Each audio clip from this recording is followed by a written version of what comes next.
आज की इस वीडियो में लेवल अप हैबिट्स लेकर आया है एक ऐसा टॉपिक जो हर ट्रेडर की ग्रोथ में गेम चेंजर साबित होता है, रेजिस्टेंस।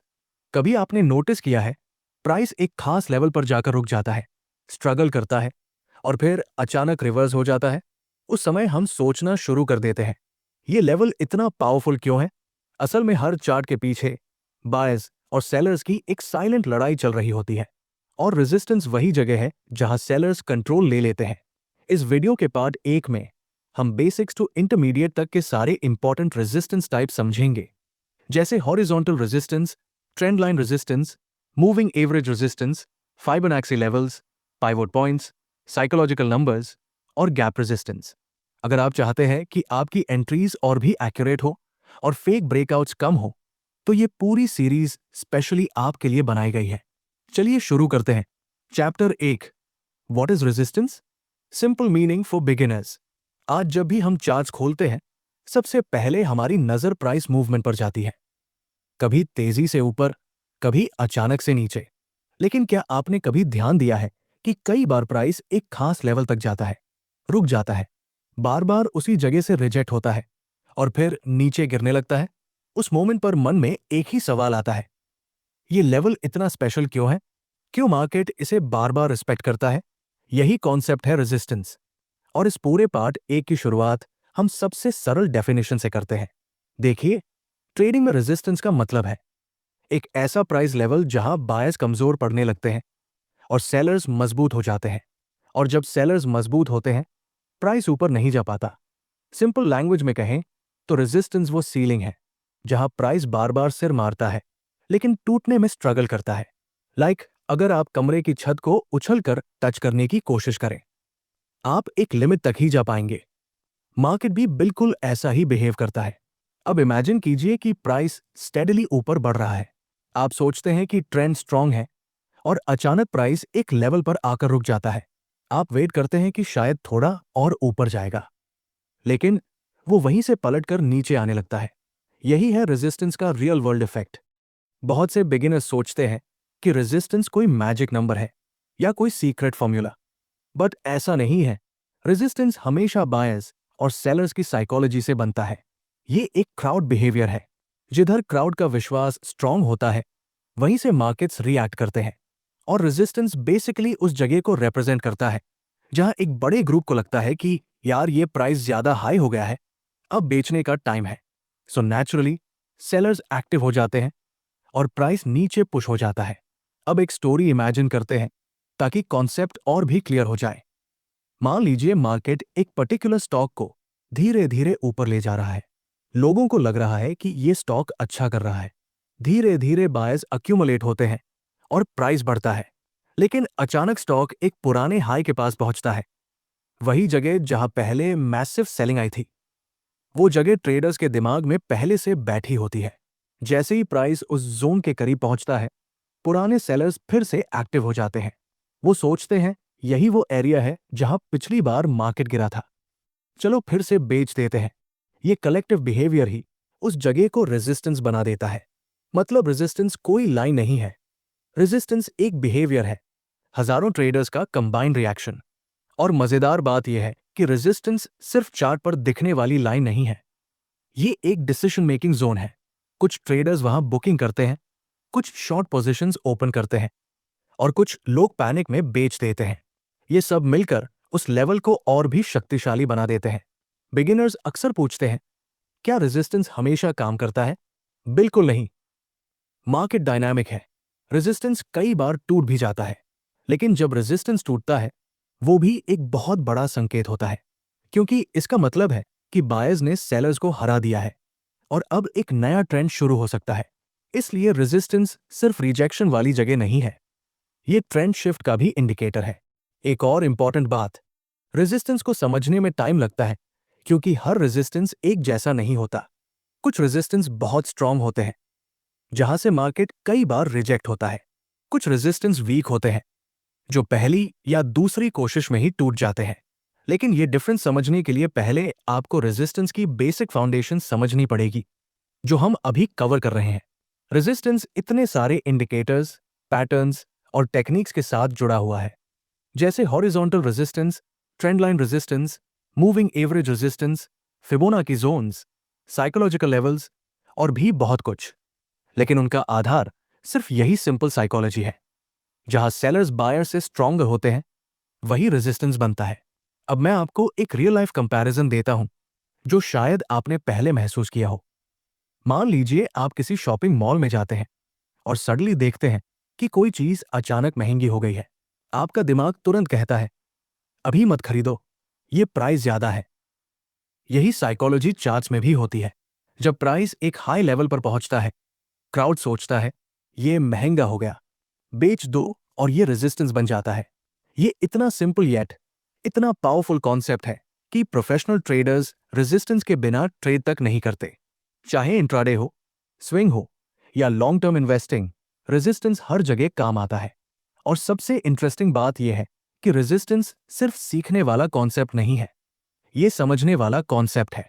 जितना ज्यादा आप चार्ट्स ऑब्जर्व करेंगे, उतना ज्यादा आप रेजिस्टेंस को फील कर पाएंगे। चार्ट खुद आपको बताता है कि कौन सा लेवल इंपॉर्टेंट है, बस आपको उसकी भाषा समझनी है। अब आप सोच रहे होंगे कि आखिर ये रेजिस्टेंस बनता कैसे है, कौन कौन से टाइप होते हैं, कौन सा रेजिस्टेंस सबसे ज्यादा काम करता है। ये सारी चीजें हम अगले चैप्टर्स में स्टेप बाय स्टेप समझेंगे। हॉरिजॉन्टल रेजिस्टेंस से लेकर trend lines, moving average resistance, Fibonacci, pivot points, psychological numbers और यहां तक कि गैप रेजिस्टेंस तक। लेकिन जो सबसे मजेदार चीज आने वाली है, वो ये कि हर रेजिस्टेंस की अपनी कहानी है और हर स्टोरी मार्केट के अलग बिहेवियर को रिवील करती है। और यहीं से शुरू होता है असली खेल, क्योंकि असली रेजिस्टेंस टाइप्स अभी आने बाकी है। नेक्स्ट चैप्टर में हम अनकवर करेंगे कि रेजिस्टेंस मार्केट की साइकोलॉजी को कैसे रिफ्लेक्ट करता है और क्यों ये इतना पावरफुल होता है। Chapter 2, why resistance matters, the psychology behind price rejection. कभी आपने सोचा है कि मार्केट में रेजिस्टेंस पहले इतना सिंपल लगता है, लेकिन जैसे जैसे आप चार्ट्स को समझने लगते हैं, ये कॉन्सेप्ट और भी डीप होता जाता है। आज हम सिर्फ ये नहीं समझेंगे कि रेजिस्टेंस इंपॉर्टेंट क्यों है, बल्कि उसके पीछे छुपी हुई साइकोलॉजी को महसूस करेंगे। क्योंकि चार्ट पर जो भी मूवमेंट होता है, वो सिर्फ लाइंस और कैंडल्स नहीं होती, उसके पीछे बायर्स और सेलर्स की कहानी चल रही होती है। मान लीजिए आप चार्ट ओपन करते हैं, प्राइस स्टेडी तरीके से ऊपर जा रहा है, हर कैंडल आपको कॉन्फिडेंस दे रही है कि ट्रेंड स्ट्रांग है। लेकिन फिर अचानक प्राइस एक खास लेवल पर पहुंचते ही रुकता है, छोटी सी विक बनती है, हेजिटेशन दिखती है और फिर प्राइस नीचे गिरना शुरू हो जाता है। उस मोमेंट पर दिमाग में एक ही थॉट आता है, ये लेवल ने प्राइस को रिजेक्ट कर दिया। पर असली सवाल यह है, ऐसा होता क्यों है? रेजिस्टेंस कोई मैजिक लेवल नहीं होता, ये प्योर साइकोलॉजी का नतीजा होता है। रेजिस्टेंस वही जगह है जहां बायर्स की ताकत कम पड़ने लगती है और सेलर्स ज्यादा कॉन्फिडेंट हो जाते हैं। ये एक इनविजिबल वॉल की तरह है जिसे मार्केट बार बार टेस्ट करता है। लेकिन जब तक बायर्स की ताकत सेलर्स के मुकाबले स्ट्रांग न हो, प्राइस उसे क्रॉस नहीं कर पाता। अब एक कहानी इमेजिन कीजिए। एक ट्रेडर ने पहले एक पर्टिकुलर लेवल पर लॉस खाया है। जैसे ही प्राइस फिर उसी लेवल के पास आता है, उसका दिमाग पहले से ही अलर्ट हो जाता है। वो सोचता है, पिछली बार यहां से गिरा था, इस बार मैं गलत नहीं करूंगा, और तुरंत बेच देता है। एक दूसरा ट्रेडर सोचता है, मैंने यहां से शॉर्ट किया था लास्ट टाइम, शायद फिर वही होगा, और वो भी सेल कर देता है। एक तीसरा ट्रेडर कहता है, ये प्राइस बहुत हाई लग रहा है, अभी एग्जिट कर देते हैं। तीन अलग रिएक्शंस, लेकिन तीनों का असर एक जैसा, उस लेवल पर सेलिंग प्रेशर बढ़ जाता है। यही कंबाइंड सेलिंग प्रेशर रेजिस्टेंस को पावरफुल बना देता है। अब सोचिए कि कितने हजार ट्रेडर्स इसी तरह सोच रहे होंगे। मार्केट में हर कैंडल के पीछे उनका कॉन्फिडेंस, उनका फियर, उनकी मेमोरीज और उनके पिछले एक्सपीरियंसेस छुपे होते हैं। रेजिस्टेंस इसी कलेक्टिव ह्यूमन बिहेवियर से बनता है। ये कोई टेक्निकल ड्राइंग नहीं है, ये लोगों की भावनाओं का एक झुंड है जो एक ही जगह एक्टिवेट हो जाता है। ह्यूमन ब्रेन का एक नेचुरल टेंडेंसी होती है पैटर्न रिकॉल। अगर किसी जगह से पहले प्राइस शार्पली गिर चुका है, तो ट्रेडर्स ऑटोमेटिकली उस जगह को डेंजर जोन मान लेते हैं। जैसे किसी रिलेशनशिप में हर्ट होने के बाद इंसान उसी गलती को दोबारा नहीं दोहराना चाहता, वैसे ही ट्रेडर्स भी उसी लेवल पर कॉशियस हो जाते हैं। ये डर नहीं, बल्कि एक तरह का फियर होता है कि शायद हिस्ट्री दोहराई जाए। यही कलेक्टिव फियर उस लेवल को और भी स्ट्रॉन्ग रेजिस्टेंस बना देता है। लेकिन अटेंशन दीजिए, रेजिस्टेंस सिर्फ सेलर्स की वजह से स्ट्रांग नहीं होता। कई लोग उस लेवल पर प्रॉफिट बुकिंग भी करते हैं। कुछ इंट्राडे ट्रेडर्स उस पॉइंट पर एग्रेसिव स्कैल्पिंग करते हैं। कुछ इंस्टीट्यूशनल ट्रेडर्स भी उसी जोन के आसपास ऑर्डर प्लेस करते हैं, और ये सब मिलकर रेजिस्टेंस को एक बैटलफील्ड बना देते हैं। बायर्स एक तरफ, सेलर्स दूसरी तरफ, और प्राइस बीच में फंसा हुआ। रेजिस्टेंस की साइकोलॉजी का एक और ब्यूटीफुल लेयर है। कुछ ट्रेडर्स ऐसे होते हैं जो सिर्फ रेजिस्टेंस के टूटने का इंतजार करते हैं। उनके लिए रेजिस्टेंस कोई रुकावट नहीं, बल्कि एक गेटवे है। जैसे ही प्राइस रेजिस्टेंस को ब्रेक करता है, ये ट्रेडर्स समझ जाते हैं कि बायर्स ने सेलर्स को ओवरपावर कर दिया है। उनके मन में ये थॉट आता है, अब नया ट्रेंड शुरू हो सकता है, और ये थिंकिंग एक नए रैली को ट्रिगर कर सकती है। रेजिस्टेंस दो तरह के ट्रेडर्स को दो अलग सिग्नल्स देता है। एक ग्रुप सोचता है बेचने का मौका है, दूसरा ग्रुप सोचता है ब्रेकआउट का मौका है। मार्केट इसी डुअल साइकोलॉजी पर चलता है। लेकिन एक बात हमेशा याद रखिए, जब तक रेजिस्टेंस टूट न जाए, उसे लाइटली नहीं लेना चाहिए। जब प्राइस एक स्ट्रॉन्ग रेजिस्टेंस पर एग्जैक्ट रिजेक्शन दिखाता है, उसके पीछे सिर्फ एक कैंडल नहीं होती, उसके पीछे हजारों ट्रेडर्स का कॉन्फिडेंस और हेजिटेशन होता है। और जब वही रेजिस्टेंस टूटता है, उसके पीछे बायर्स की जीत और अपट्रेंड मोमेंटम होता है। रेजिस्टेंस हर जगह दिखता है, हॉरिजॉन्टल लेवल पर, ट्रेंड लाइन पर, मूविंग एवरेज पर, फिबोनाची जोन्स पर, साइकोलॉजिकल लेवल्स पर, यहां तक कि गैप के पास भी। लेकिन इन सब के पीछे एक ही कहानी होती है। बायर्स हेजिटेट होते हैं, सेलर्स एक्टिव होते हैं, प्राइस स्ट्रगल करता है, और वही स्ट्रगल मार्केट की नेक्स्ट मूव डिसाइड करता है। आप चाहे इंट्राडे ट्रेडर हो या स्विंग ट्रेडर, एक बात पक्की है, रेजिस्टेंस की साइकोलॉजी को समझना ट्रेडिंग की सबसे पावरफुल स्किल है। यह आपको सिर्फ चार्ट पढ़ना नहीं सिखाती, बल्कि आपको मार्केट की हार्ट बीट सुनना सिखाती है। जब आप रेजिस्टेंस के पीछे की ह्यूमन इमोशंस को फील कर लेते हैं, तब चार्ट आपको पैटर्न्स नहीं, इंटेंशंस दिखाना शुरू कर देता है। लेकिन एक सवाल अभी भी हवा में तैर रहा है, अगर बाइंग और सेलिंग इतनी स्पष्ट है, तो फिर सपोर्ट और रेजिस्टेंस का रियल फर्क क्या है, और मार्केट दोनों को अलग तरीके से क्यों रिएक्ट करता है? यही मिस्ट्री हम अगले चैप्टर में रिवील करने वाले हैं, जहां हम समझेंगे कि सपोर्ट और रेजिस्टेंस सिर्फ लाइंस नहीं, बल्कि दो अलग माइंडसेट्स हैं, और मार्केट इन दोनों को कैसे बैलेंस करता है। Chapter 3, support versus resistance, spotting the difference easily. Trading की दुनिया में कई बार सबसे मुश्किल कॉन्सेप्ट्स वही होते हैं जो दिखने में सबसे सिंपल लगते हैं। सपोर्ट और रेजिस्टेंस भी कुछ ऐसा ही है। चार्ट पर दो सिंपल लाइंस जैसे लगते हैं, लेकिन इनके पीछे जो कहानी है, वो मार्केट साइकोलॉजी की सबसे डीप लेयर को खोलती है। और जब तक ये फर्क क्रिस्टल क्लियर नहीं होता, तब तक एंट्री टाइमिंग, एग्जिट प्लानिंग और स्टॉप लॉस प्लेसमेंट सब कुछ आधा अधूरा लगता है। इमेजिन कीजिए कि आप मार्केट को एक बिग बैटलफील्ड की तरह देखते हैं। नीचे की तरफ वो जगह जहां बायर्स सबसे ज्यादा कॉन्फिडेंट होते हैं, उसे हम कहते हैं सपोर्ट। ऊपर की तरफ वो जगह जहां सेलर्स डोमिनेंट होते हैं, उसे कहते हैं रेजिस्टेंस। ये दोनों लेवल्स मार्केट के मूड स्विंग्स की एग्जैक्ट तस्वीर होते हैं। अब सोचने वाली बात यह है कि सपोर्ट और रेजिस्टेंस के बीच असली डिफरेंस क्या है। दोनों ही प्राइस को रोकते हैं, दोनों ही रिवर्सल पॉइंट्स क्रिएट करते हैं। फिर इन दोनों की पहचान अलग कैसे करें? सबसे पहले बात करते हैं सपोर्ट की। सपोर्ट वो जगह है जहां बायर्स कहते हैं, बस अब इससे नीचे प्राइस नहीं गिर सकता। ये एक तरह का सेफ्टी जोन है, जैसे किसी इंसान को जिंदगी में एक ऐसी जगह मिलती है जहां वो गिरने के बाद भी संभल जाता है।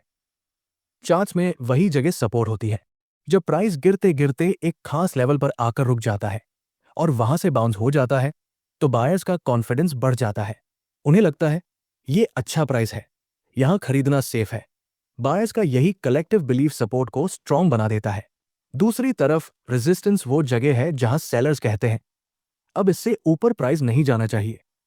ये एक साइकोलॉजिकल सीलिंग की तरह है। अगर आप हाथ उठाकर छत को छूने की कोशिश करें, तो आप एक लिमिट तक ही ऊपर जा पाएंगे। मार्केट भी बिल्कुल ऐसा ही बिहेव करता है। प्राइस एक खास लेवल तक जाता है और फिर रिजेक्ट होकर नीचे लौट आता है, और हर बार ऐसा होने पर रेजिस्टेंस और भी स्ट्रांग हो जाता है। Now let us connect both. Support buyers की दीवार है, रेजिस्टेंस सेलर्स की दीवार है। सपोर्ट वो जगह है जहां साफ संकेत मिलता है कि बाइंग इंटरेस्ट बढ़ रहा है। रेजिस्टेंस वो जगह है जहां सेलिंग प्रेशर बढ़ रहा है। मार्केट इन दोनों जगहों पर कंटिन्यूअसली टेस्ट करता है कि कौन स्ट्रांग है, बायर्स या सेलर्स। लेकिन डिफरेंस आसान तरीके से याद रखना हो तो बस ये सोचना, सपोर्ट मार्केट को नीचे गिरने से बचाता है और रेजिस्टेंस मार्केट को ऊपर बढ़ने से रोकता है। एक इंटरेस्टिंग बात और है, सपोर्ट और रेजिस्टेंस एक दूसरे में बदल भी सकते हैं। अगर प्राइस सपोर्ट को तोड़ देता है तो वही लेवल अगली बार रेजिस्टेंस बन सकता है, और अगर प्राइस रेजिस्टेंस को ब्रेक कर देता है तो वही लेवल फ्यूचर में सपोर्ट बन सकता है। यह प्राइस स्ट्रक्चर की सबसे पावरफुल लॉजिक है और स्मार्ट ट्रेडर्स इसे बहुत सीरियसली लेते हैं। यही रीजन है कि एक बार ब्रोकन लेवल वापस टेस्ट होने पर मैसिव अपॉर्चुनिटीज मिलती है। अब एक छोटा एग्जांपल लेते हैं ताकि कॉन्सेप्ट और क्लियर हो जाए। मान लीजिए एक स्टॉक बार बार 100 रुपए के लेवल पर गिरकर बाउंस करता है। इसका मतलब 100 रुपए बायर्स का कंफर्ट जोन है, यानी सपोर्ट। लेकिन ऊपर 120 रुपए पर प्राइस जब भी पहुंचता है वो रुकता है और नीचे आता है, यानी 120 रुपए सेलर्स का प्रेशर पॉइंट है, यानी रेजिस्टेंस। इस सिंपल एग्जाम्पल में ही पूरी मार्केट साइकोलॉजी छुपी है। नीचे कॉन्फिडेंस, ऊपर हेजिटेशन। ट्रेडर सपोर्ट और रेजिस्टेंस को अलग अलग तरीकों से मार करते हैं, कोई विक से, कोई क्लोजिंग प्राइस से, कोई जोन्स बनाकर। लेकिन एक्चुअल डिफरेंस समझना सबसे क्रूशल है। सपोर्ट वो जगह है जहां बायर्स की ताकत बढ़ने लगती है, रेजिस्टेंस वो जगह है जहां सेलर्स की ताकत बढ़ती है। बाकी सब वेरिएशंस सिर्फ टूल्स है।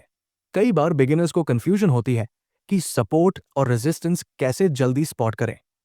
उसका सिंपल तरीका यही है, चार्ट को ऑब्जर्व कीजिए कि प्राइस कहाँ रुकता है, कहाँ से वापस मुड़ता है और कहाँ हेजिटेशन दिखती है। मार्केट हमेशा क्लूज देता है, बस वो क्लूज पढ़ने की स्किल डेवलप करनी होती है। और जब ये स्किल डेवलप हो जाती है तो ट्रेडिंग क्रिस्टल क्लियर लगने लगती है। सपोर्ट और रेजिस्टेंस का एक सटल इमोशनल डिफरेंस भी होता है। सपोर्ट के पास आते ही ट्रेडर्स में एक होप बिल्ड होती है, प्राइस शायद यहीं से ऊपर जाएगा। रेजिस्टेंस पर आते ही एक डाउट बिल्ड होता है, प्राइस शायद यहीं से वापस गिर जाएगा। ह्यूमन इमोशंस और प्राइस लेवल्स का ये कॉम्बिनेशन चार्ट रीडिंग का सबसे पावरफुल पार्ट है। लेकिन यहां एक और डीपर लेयर है जो अभी हमने टच नहीं की है। सपोर्ट और रेजिस्टेंस का फर्क जानना इंपॉर्टेंट है, लेकिन असली गेम तब शुरू होता है जब आप सीखते हैं कि मार्केट स्ट्रक्चर में सबसे पहला रेजिस्टेंस कैसे पैदा होता है। वो पॉइंट जहां मार्केट पहली बार ऊपर बढ़ने से मना करता है, और वो पहला संकेत कैसे देता है कि आगे मार्केट किस तरह बिहेव कर सकता है। और यही कहानी आपको अगले पार्ट में सबसे ज्यादा क्लैरिटी देगी, क्योंकि आगे हम एक्सप्लोर करने वाले हैं कि एक सिंपल स्विंग हाई कैसे पूरे ट्रेंड का टर्निंग पॉइंट बन जाता है, कैसे मार्केट उसी जगह पर फ्यूचर में बार बार प्रतिक्रिया दिखाता है, और क्यों वही छोटा सा हाई रेजिस्टेंस के पूरे कॉन्सेप्ट की फाउंडेशन बन जाता है। यह हिस्सा ट्रेडिंग साइकोलॉजी और प्योर चार्ट रीडिंग को जोड़ता है। और एक बार आपने ये समझ लिया, आपको रेजिस्टेंस कभी भी रैंडम नहीं लगेगा। यह आपको मार्केट की पहली चेतावनी की तरह दिखने लगेगा, एक ऐसा संकेत जो आने वाले ट्रेंड का पूरा डायरेक्शन बदल सकता है। Chapter 4, understanding swing highs, the first form of resistance. Trading में बहुत सारे कॉन्सेप्ट्स ऐसे होते हैं जो शुरुआत में छोटे लगते हैं, लेकिन असल में उन्हीं पर पूरा मार्केट स्ट्रक्चर खड़ा होता है। स्विंग हाई उसी तरह का कॉन्सेप्ट है। ये इतना सिंपल दिखता है कि कई बिगिनर्स इसे लाइटली ले लेते हैं, लेकिन प्रोफेशनल ट्रेडर्स जानते हैं कि स्विंग हाई ही रेजिस्टेंस की पहली नींव है। और जब ये नींव समझ आती है तभी बाकी सारे रेजिस्टेंस टाइप्स अपनी सही जगह पर फिट होने लगते हैं। इमेजिन कीजिए कि मार्केट धीरे धीरे ऊपर जा रहा है, हर कैंडल पिछले कैंडल से थोड़ा सा ऊपर क्लोज हो रही है, बायर्स कॉन्फिडेंट है, मोमेंटम क्लीन है। लेकिन फिर अचानक एक जगह आती है जहां प्राइस ऊपर बढ़ने की कोशिश तो करता है, लेकिन एकदम से प्रेशर बनता है और प्राइस वहां से नीचे गिरने लगता है। चार्ट पर आपको एक छोटा सा हिल जैसा स्ट्रक्चर दिखता है। यही छोटा सा हिल ही स्विंग हाई कहलाता है। अब सवाल यह है कि यह स्विंग हाई बनता क्यों है? क्या मार्केट को अचानक चक्कर आ जाता है? बिल्कुल नहीं। इसके पीछे बायर्स और सेलर्स की इनविजिबल लड़ाई होती है। बायर्स ऊपर पुश कर रहे होते हैं, लेकिन एक खास पॉइंट के बाद सेलर्स की ताकत ज्यादा हो जाती है, और जैसे ही सेलर्स एक्टिव होते हैं प्राइस उसी लेवल से रिजेक्ट होकर वापस आ जाता है। यही रिजेक्शन उस लेवल को स्विंग हाई में बदल देता है। स्विंग हाई को समझने का सबसे आसान तरीका है कि उसे एक टर्निंग पॉइंट की तरह इमेजिन करें। वो पॉइंट जहां मार्केट कहता है अब फिलहाल मैं इससे ऊपर नहीं जा सकता, बायर्स की कोशिश खत्म और सेलर्स की शुरुआत। यही पॉइंट फ्यूचर में रेजिस्टेंस बन जाता है। मार्केट जब भी वहां वापस आता है, उसे वही पुरानी यादें याद आ जाती हैं कि यहां से पहले गिरा था। ट्रेडर्स भी वही याद रखते हैं और यही कलेक्टिव मेमोरी उस लेवल को और मजबूत बनाती है। एक छोटी सी कहानी इमेजिन करते हैं। मान लीजिए आप एक माउंटेन ट्रेल पर चल रहे हैं। आप लगातार ऊपर चढ़ रहे हैं। आपकी एनर्जी हाई है। लेकिन फिर एक पॉइंट आता है जहां हवा हल्की हो जाती है। आपका बैलेंस थोड़ा डगमगाने लगता है और आप रुक जाते हैं। आप सोचते हैं, यहां थोड़ी देर आराम करना चाहिए। ये रुकने वाला मोमेंट ही चार्ट पर स्विंग हाई जैसा होता है। मार्केट भी इसी तरह रुकता है, थोड़ा लड़खड़ाता है और फिर नीचे आ जाता है। स्विंग हाई सिर्फ एक कैंडल पैटर्न नहीं है, ये एक ऐसी जगह है जहां बायर्स का कॉन्फिडेंस टूटता है, सेलर्स की ताकत बढ़ती है, इमोशंस पलटते हैं और यही इमोशनल शिफ्ट उस पॉइंट को मार्केट का पहला रेजिस्टेंस हिंट बना देता है। प्रोफेशनल ट्रेडर्स इसी हिंट को पकड़ लेते हैं और आगे की प्राइस डायरेक्शन का अंदाजा लगाने लगते हैं। स्विंग हाई देखकर कई बिगिनर्स पूछते हैं, क्या हर स्विंग हाई रेजिस्टेंस बन जाता है? जवाब है नहीं, लेकिन हर रेजिस्टेंस की शुरुआत स्विंग हाई से जरूर होती है। यह बिल्कुल वैसे ही है जैसे किसी बड़ी कहानी की शुरुआत एक छोटे से शब्द से होती है। पावरफुल रेजिस्टेंस हमेशा मल्टीपल स्विंग हाइस के थ्रू ही बनते हैं। एक बार मार्केट उस जगह से गिरता है, फिर दोबारा कोशिश करता है, फिर सेलर प्रेशर के कारण फिर गिरता है। यही रिपीटेड रिजेक्शन उस जगह को हॉरिजॉन्टल या स्ट्रक्चरल रेजिस्टेंस बना देता है। अब एक आसान एग्जाम्पल लेते हैं। मान लीजिए प्राइस 100 से 110, फिर 115 तक जाता है। सब ठीक चल रहा है, लेकिन 118 पर अचानक एक लंबी विक बनती है और प्राइस वापस 114 पर आ जाता है। वो 118 वाला पॉइंट स्विंग हाई है। सेलर्स ने पहली बार बायर्स को हराया। अब अगर फ्यूचर में प्राइस फिर से 118 के पास आता है, तो ट्रेडर्स अलर्ट हो जाते हैं, क्योंकि मार्केट ने पहले भी उसी जगह हार मानी थी। यही साइकोलॉजी फ्यूचर में उस लेवल को रेजिस्टेंस में बदल देती है। स्विंग हाई को समझते समय एक बहुत सटल बात समझनी पड़ती है। ये सिर्फ एक हाई नहीं होता, ये एक फेल्ड अटेम्प्ट होता है। ये वो जगह है जहां बायर्स पूरी कोशिश करते हैं, लेकिन जीत नहीं पाते। और जब मार्केट फेल करता है, वो फेलियर फ्यूचर में भी फियर क्रिएट करता है। ट्रेडर्स साइकोलॉजिकली उस जगह को रिस्क जोन मानने लगते हैं। यही फियर फ्यूचर में भी प्राइसेस को वही रोक देता है। कुछ ट्रेडर्स स्विंग हाई को सिर्फ ट्रेंड रिवर्सल के लिए देखते हैं, लेकिन असली मैजिक तब होता है जब आप इसे फ्यूचर रेजिस्टेंस के इंडिकेटर की तरह यूज करते हैं, क्योंकि हर स्विंग हाई मार्केट को एक अनटोल्ड मैसेज देता है। यहां सेलर्स छुपे हुए थे और जब फ्यूचर में प्राइस उस जोन के करीब आता है, स्मार्ट ट्रेडर्स पहले से प्रिपेयर्ड होते हैं। स्विंग हाई मार्केट स्ट्रक्चर का पहला बिल्डिंग ब्लॉक होता है, क्योंकि यही मार्केट की इंटरनल वीकनेस दिखाता है। ट्रेंड कितना भी स्ट्रांग हो, स्विंग हाई हमेशा आपको वो जगह बताएगा जहां मार्केट ने पहली बार हेजिटेशन दिखाई। और हेजिटेशन मार्केट का सबसे बड़ा संकेत होता है कि आगे कुछ इंटरेस्टिंग होने वाला है। अब यहां से एक बहुत इंपॉर्टेंट कनेक्शन बनता है। अगर स्विंग हाई रेजिस्टेंस की शुरुआत है, तो फिर सबसे रिलायबल रेजिस्टेंस कौन सा होता है? कौन सा ऐसा रेजिस्टेंस है जिसे पूरा मार्केट रिस्पेक्ट करता है? कौन सा लेवल बायर्स और सेलर्स दोनों के लिए सबसे मीनिंगफुल होता है? यही सवाल हमें आगे ले जाएगा डीपर अंडरस्टैंडिंग की तरफ, क्योंकि आगे हम एक्सप्लोर करने वाले हैं कि जब स्विंग हाई जब 2, 3 या 4 बार बनता है, तो कैसे वो पूरा लेवल एक ऐसे वॉल में बदल जाता है जिसे मार्केट कई बार चैलेंज करता है, लेकिन हर बार वहां एक नई कहानी अनफोल्ड होती है। और जो ट्रेडर उन स्टोरीज को पढ़ लेता है, वो मार्केट को सिर्फ लाइंस की तरह नहीं देखता, बल्कि एक लिविंग सिस्टम की तरह महसूस कर पाता है। Chapter 5, horizontal resistance, the most reliable rejection zone. Trading में अगर कोई एक चीज है जिस पर हर प्रोफेशनल ट्रेडर भरोसा करता है, तो वो है हॉरिजॉन्टल रेजिस्टेंस। ये चार्ट का सबसे सिंपल, सबसे साफ और सबसे भरोसेमंद रिजेक्शन जोन है। Swing highs, trend lines, moving averages, Fibonacci सब वैल्यूबल हैं, लेकिन हॉरिजॉन्टल रेजिस्टेंस उन सब की फाउंडेशन की तरह काम करता है। और जब आप इसे समझ लेते हैं, तो आपको चार्ट सडनली बहुत ज्यादा रीडेबल लगने लगता है। जरा इमेजिन कीजिए कि आप चार्ट देख रहे हैं और आप नोटिस करते हैं कि प्राइस एक खास लेवल पर बार बार जा रहा है, लेकिन हर बार वही कहानी दोहराई जा रही है। प्राइस उस लेवल को टच करता है, हेजिटेशन आती है और फिर एक तेज फॉल शुरू हो जाती है। कई ट्रेडर्स कहते हैं प्राइस रिजेक्ट हो गया, कई ट्रेडर्स इसे सेलिंग जोन कहते हैं, लेकिन असल में ये हॉरिजॉन्टल रेजिस्टेंस की शक्ति होती है।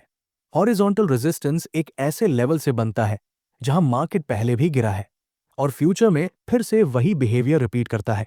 ये कोई कॉम्प्लिकेटेड टेक्निकल इंडिकेटर नहीं है, बल्कि प्योर प्राइस मेमोरी है। मार्केट को उस जगह की आदत पड़ गई है, जैसे किसी इंसान को बच्चे के समय की कोई जगह कभी नहीं भूलती, मार्केट भी प्राइस लेवल्स को नहीं भूलता। ये पुरानी यादें ही हॉरिजॉन्टल रेजिस्टेंस को स्ट्रॉन्गेस्ट बनाती है। अब एक छोटी सी स्टोरी इमेजिन करते हैं। मान लीजिए प्राइस 100 से 120 जाता है, फिर 120 पर सेलर्स एक्टिव होते हैं और प्राइस गिरकर वापस 110 पर आता है। आप सोचते हैं बस एक बार का कोइंसिडेंस है, लेकिन कुछ दिनों बाद प्राइस फिर से 120 तक जाता है और फिर वही कहानी, एक लॉन्ग विक, हेजिटेशन और एक फॉल। अब ये सिर्फ कोइंसिडेंस नहीं है, ये एक मैसेज है। मार्केट कह रहा है इस जगह सेलर्स स्ट्रांग है। ये लेवल ही हॉरिजॉन्टल रेजिस्टेंस है। जितनी बार प्राइस इस लेवल को टेस्ट करता है और वहीं से गिरता है, ये रेजिस्टेंस उतना ही पावरफुल हो जाता है। हॉरिजॉन्टल रेजिस्टेंस एक तरह का साइकोलॉजिकल सीलिंग होता है।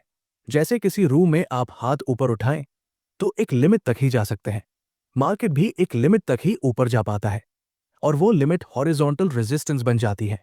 ये लेवल मार्केट के ऊपर बढ़ने को रोकता नहीं है, बल्कि मार्केट को चैलेंज देता है, अगर ऊपर जाना है तो पहले मुझे कन्विंसिंगली ब्रेक करो। बिगिनर्स को कई बार कंफ्यूजन होती है कि हॉरिजॉन्टल रेजिस्टेंस इतना मैजिकली क्यों काम करता है। रीजन बहुत सिंपल है, मार्केट के बायर्स एंड सेलर्स नंबर्स और इमोशंस पर चलता है। अगर पहले किसी लेवल पर भारी सेलिंग आई है, तो फ्यूचर में भी कई लोग उसी जगह प्रॉफिट बुकिंग, शॉर्टिंग या एग्जिट करने लगते हैं। ये रिपीटेड बिहेवियर उस लेवल को एक इनविजिबल वॉल बना देता है। एक और इंटरेस्टिंग बात, हॉरिजॉन्टल रेजिस्टेंस सिर्फ एक प्राइस पॉइंट नहीं होता, ये अक्सर एक जोन होता है, एक छोटा सा एरिया जहां प्राइस कुछ समय स्ट्रगल करता है, फिर रिजेक्ट होकर गिर जाता है। इसलिए स्मार्ट ट्रेडर्स इसे लाइन नहीं, बल्कि जोन की तरह ट्रीट करते हैं, क्योंकि प्राइस कभी कभी एग्जैक्ट नंबर नहीं छू पाता, लेकिन नियर बाय एरिया से ही रिवर्स हो जाता है। चार्ट पर हॉरिजॉन्टल रेजिस्टेंस को स्पॉट करने का सबसे सिंपल तरीका है कि देखें प्राइस कहां रुकता है। कोई भी ऐसा एरिया जहां 2 या 3 बार स्ट्रॉन्ग पुलबैक आया है, वो लाइकली रेजिस्टेंस जोन है। मार्केट का सबसे बड़ा क्लू यही है, रिपीटेड रिएक्शन।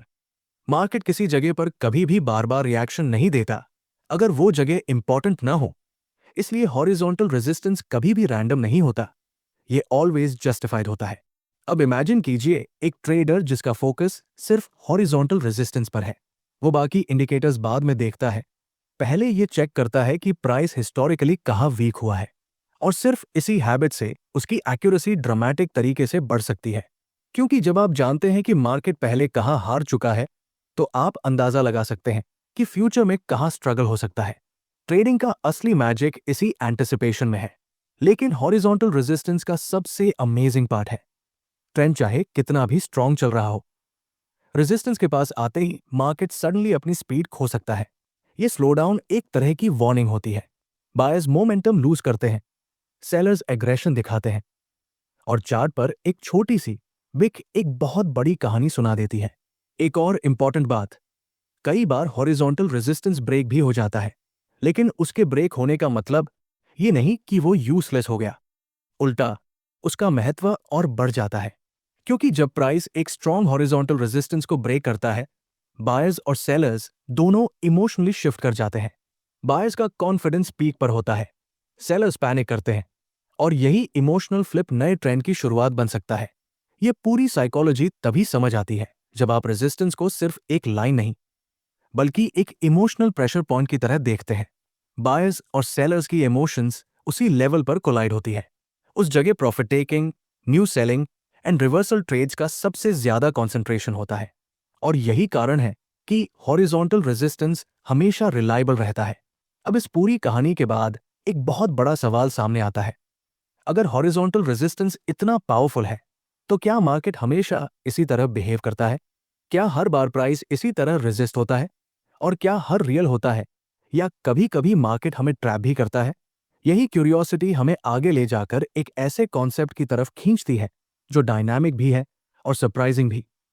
एक ऐसा रेजिस्टेंस जो मूव करता है, बदलता है और चार्ट की हर कैंडल के साथ शिफ्ट होता है। ऐसा रेजिस्टेंस जो सिर्फ बायर्स एंड सेलर्स की हिस्ट्री पर नहीं, बल्कि उनके रियल टाइम मोमेंटम पर डिपेंड करता है। और जब आप इस अगले लेवल को समझते हैं, तो आपको पता चलता है कि मार्केट स्टैटिक नहीं है। वो ब्रीथ करता है, वो चेंज करता है और वो आपको हर पल न्यूज सिग्नल्स देता है। Chapter 6, trend line resistance, identifying lower high sequences. Charts देखने का सबसे मजेदार हिस्सा ये होता है कि मार्केट कभी भी एक स्ट्रेट लाइन में नहीं चलता। वो हमेशा ऊपर जाएगा, फिर नीचे आएगा, फिर थोड़ा साइडवेज होगा। और इसी जिगजैग मूवमेंट के अंदर मार्केट की असली साइकोलॉजी छुपी होती है। ट्रेंड लाइन रेजिस्टेंस उसी जिगजैग पैटर्न की सबसे साफ और सबसे पावरफुल कहानी है। जब आप इसे रीड करना सीख जाते हैं, तो सडनली चार्ट आपको रैंडम नहीं, बल्कि बहुत रियल एंड मीनिंगफुल दिखाई देता है। इमेजिन कीजिए कि मार्केट एक डाउन ट्रेंड में है। प्राइस नीचे गिरता है, फिर थोड़ा उठता है, फिर और नीचे गिरता है। हर बाउंस के बाद एक नया लोअर हाई बनता है। और जब आप उन लोअर हाइज को एक स्ट्रेट लाइन से कनेक्ट करते हैं, तो आपके सामने एक बहुत इंपॉर्टेंट रेजिस्टेंस लाइन बन जाती है, जिसे हम कहते हैं ट्रेंड लाइन रेजिस्टेंस। अब आप सोचेंगे, आखिर ये ट्रेंड लाइन इतना पावरफुल क्यों होता है? रीजन काफी सिंपल है, लेकिन बहुत डीप है।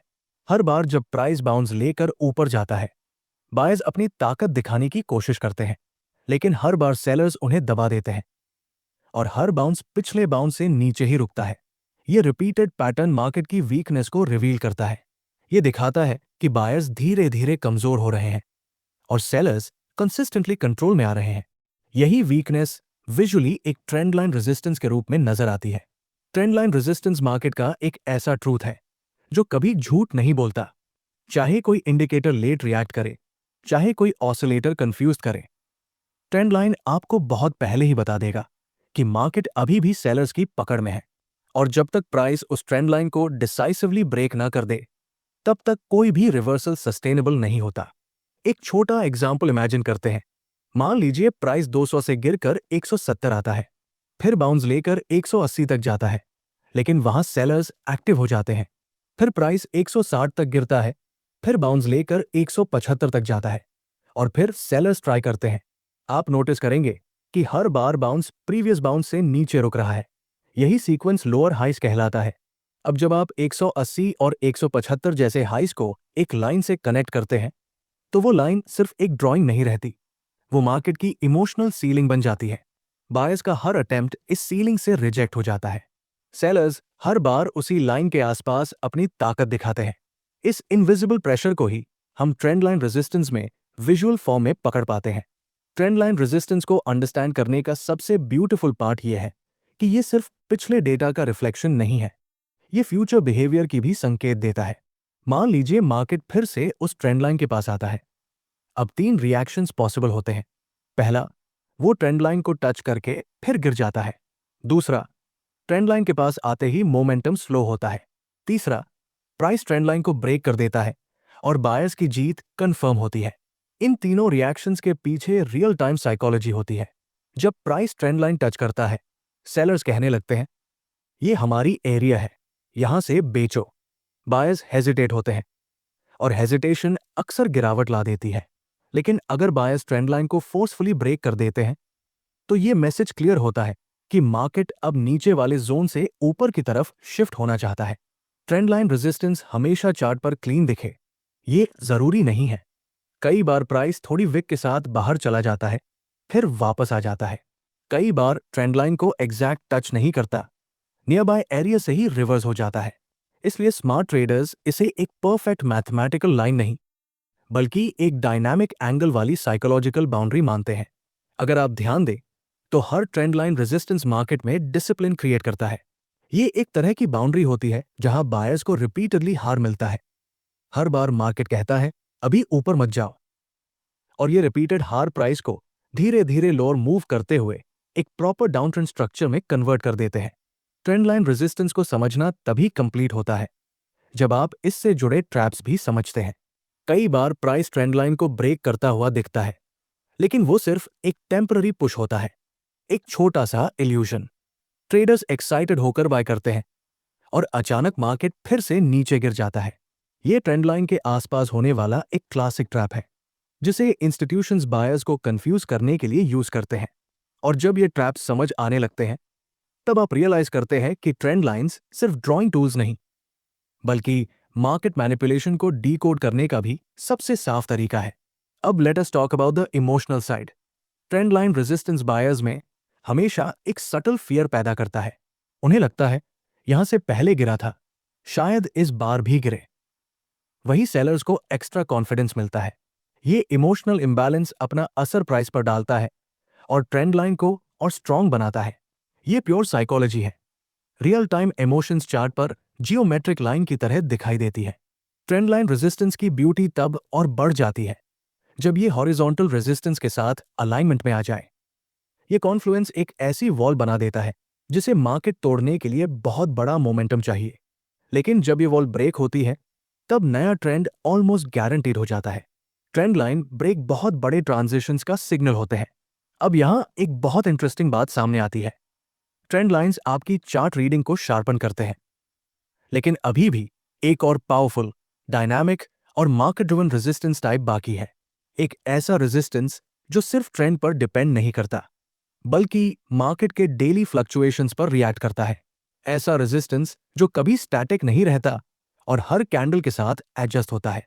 और इस मूविंग रेजिस्टेंस को समझना हर ट्रेडर को एक कंप्लीटली न्यू विजन देता है कि प्राइस वास्तव में बिहेव क्यों करता है। Chapter 7, moving average resistance, dynamic barriers traders trust. Charts की दुनिया में एक कॉन्सेप्ट ऐसा है जो जितना सिंपल दिखता है उतना ही डीप काम करता है। मूविंग एवरेज रेजिस्टेंस ये कोई स्टैटिक लाइन नहीं है, नहीं कोई फिक्स्ड जोन है। ये एक लिविंग ब्रीदिंग बैरियर की तरह चलता है, बदलता है और हर कैंडल के साथ मार्केट की पल्स के हिसाब से रिएक्ट करता है। और शायद इसी कारण से प्रोफेशनल ट्रेडर्स मूविंग एवरेज को सिर्फ इंडिकेटर नहीं बल्कि एक डायनामिक गाइड की तरह लेते हैं। इमेजिन कीजिए कि आप एक चार्ट देख रहे हैं और मार्केट एक प्रॉपर डाउन ट्रेंड में बह रहा है। प्राइस गिरता है, बाउंस करता है, फिर गिरता है। ट्रेंड लाइन अपनी जगह इंपॉर्टेंट है, लेकिन मूविंग एवरेज ये बताता है कि बायर्स और सेलर्स की ताकत रियल में कैसे शिफ्ट हो रही है। जैसे ही प्राइस एक बाउंस लेता है वो धीरे धीरे मूविंग एवरेज के करीब आता है और बस वहीं पर एक चीज बार बार रिपीट होती है। प्राइस उस मूविंग एवरेज के पास आते ही स्लो होने लगता है, हेजिटेशन दिखाता है और फिर अचानक रिजेक्ट होकर नीचे गिर जाता है। यही मूविंग एवरेज रेजिस्टेंस है। मूविंग एवरेज रेजिस्टेंस कभी एग्जैक्ट नंबर नहीं होता। ये एक डायनामिक कर्व की तरह होता है जो मार्केट की स्पीड, वॉलेटिलिटी और मोमेंटम के हिसाब से हर मोमेंट एडजस्ट होता रहता है। और ये चीज इसे बाकी रेजिस्टेंस टाइप से कई स्टेप्स आगे ले जाती है। स्टैटिक रेजिस्टेंस हिस्ट्री पर आधारित होता है, लेकिन moving average resistance present energy पर चलता है। ये आज बायर्स कितना पुश कर रहे हैं और सेलर्स कितनी तेजी से डिफेंड कर रहे हैं, उस पूरे स्ट्रगल को एक स्मूथ लाइन में कन्वर्ट कर देता है। अब एक छोटी कहानी इमेजिन करते हैं।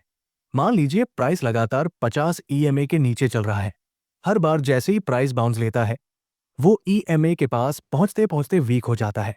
ट्रेडर्स देखते हैं कि प्राइस ईएमए को टच करता है, एक लंबी विक बनती है और फिर सेलिंग शुरू हो जाती है। ये कोई मैजिक नहीं है, ये मार्केट का डिसिप्लिन है। सेलर्स जानते हैं कि ईएमए के पास बायर्स वीक पड़ते हैं। बायर्स को भी पता है कि ये जोन रिस्की है और यही कलेक्टिव बिहेवियर ईएमए को एक पावरफुल रेजिस्टेंस बना देता है। मूविंग एवरेज रेजिस्टेंस की सबसे इंटरेस्टिंग बात यह है कि ये सिर्फ प्रोफेशनल ट्रेडर्स के लिए ही काम नहीं करता, ये रिटेल ट्रेडर्स के लिए भी एक बहुत बड़ा गाइड बन जाता है। जब प्राइस ईएमए या एसएमए जैसे एवरेजेस के पास आ रहा होता है, ट्रेडर्स के मन में एक सटल फियर एक्टिवेट होता है। यहां से पहले गिरा था, शायद फिर से गिरे। और सेलर्स इस हेजिटेशन का पूरा फायदा उठाते हैं।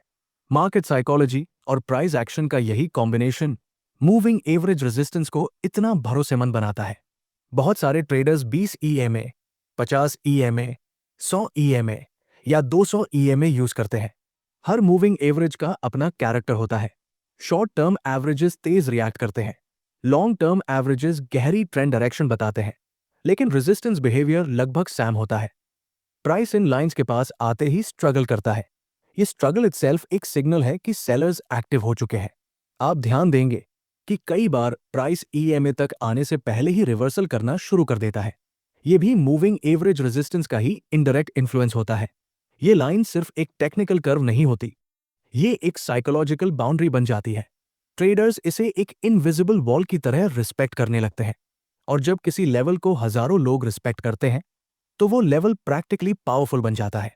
अब बात करते हैं उन मोमेंट्स की जब मूविंग एवरेज रेजिस्टेंस फेल हो जाता है। ये भी इक्वली इंपॉर्टेंट है। जब प्राइस एक स्ट्रॉन्ग ईएमए या एसएमए को डिसाइसिवली ब्रेक करता है, इसका मतलब सिंपल होता है, मार्केट की इंटरनल एनर्जी बदल गई है। बायर्स अब ज्यादा कॉन्फिडेंट है, सेलर्स वीकन हो चुके हैं, और ये शिफ्ट एक नए ट्रेंड का जन्म दे सकता है। लेकिन प्रोफेशनल ट्रेडर्स सिर्फ ब्रेक देखकर ट्रस्ट नहीं करते, वो देखते हैं कि क्या ब्रेक के बाद प्राइस सस्टेन करता है या नहीं। Sustained break moving average resistance को एक न्यू सपोर्ट में बदल सकता है। मूविंग एवरेज रेजिस्टेंस एक तरह से ट्रेंड का हार्ट बीट है।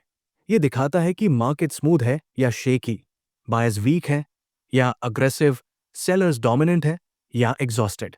ये एक मूविंग गाइडेंस सिस्टम है जो प्राइस के बिहेवियर को विजुअली ट्रांसलेट कर देता है। ट्रेडिंग में क्लैरिटी का सबसे बड़ा सोर्स यही होता है। जब आप चार्ट को बिहेवियर की तरह समझने लगते हैं, सिर्फ नंबर्स की तरह नहीं।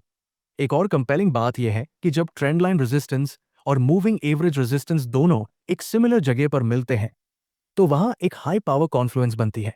ये कॉन्फ्लुएंस मार्केट को एक मैसिव वॉल की तरह रोक सकती है, और इस वॉल को ब्रेक करना बायर्स के लिए इजी टास्क नहीं होता। ब्रेक हो जाए तो trend conversion almost guaranteed, break ना हो तो एक स्ट्रॉन्ग फॉल कंफर्म हो सकता है। यही मार्केट के सबसे इंटरेस्टिंग रिएक्शंस क्रिएट करता है। अब एक प्रैक्टिकल सिनारियो इमेजिन करते हैं। प्राइस डाउन ट्रेंड में है, वो 50 ईएमए और एक डिसेंडिंग ट्रेंड लाइन दोनों के बिलो चल रहा है। धीरे धीरे प्राइस बाउंस लेकर दोनों के इंटरसेक्शन पॉइंट तक पहुंचता है। ये वो जगह है जहां बायर्स और सेलर्स दोनों अपनी पूरी ताकत लगा देते हैं। अगर यहां से प्राइस रिजेक्ट हो जाए तो फॉल बहुत तेज होता है। अगर ब्रेक हो जाए तो मोमेंटम सडनली एक्सप्लोड कर जाता है। ये स्मॉल मोमेंट्स ही ट्रेडिंग के सबसे हाई एक्यूरेसी एंट्रीज पैदा करते हैं, और ये तभी पॉसिबल होता है जब आप मूविंग एवरेज रेजिस्टेंस को ठीक से पढ़ पाते हैं। सबसे मजेदार बात यह है कि मूविंग एवरेज कभी स्टैटिक नहीं रहता, ये चार्ट के साथ इवॉल्व होता है, और ये एवोल्यूशन मार्केट की कहानी स्टेप बाय स्टेप दिखाता है। एक ट्रेडर के लिए इससे बेहतर गाइड शायद ही कुछ हो। अब ये पूरी कहानी हमें एक नए सवाल तक ले जाती है।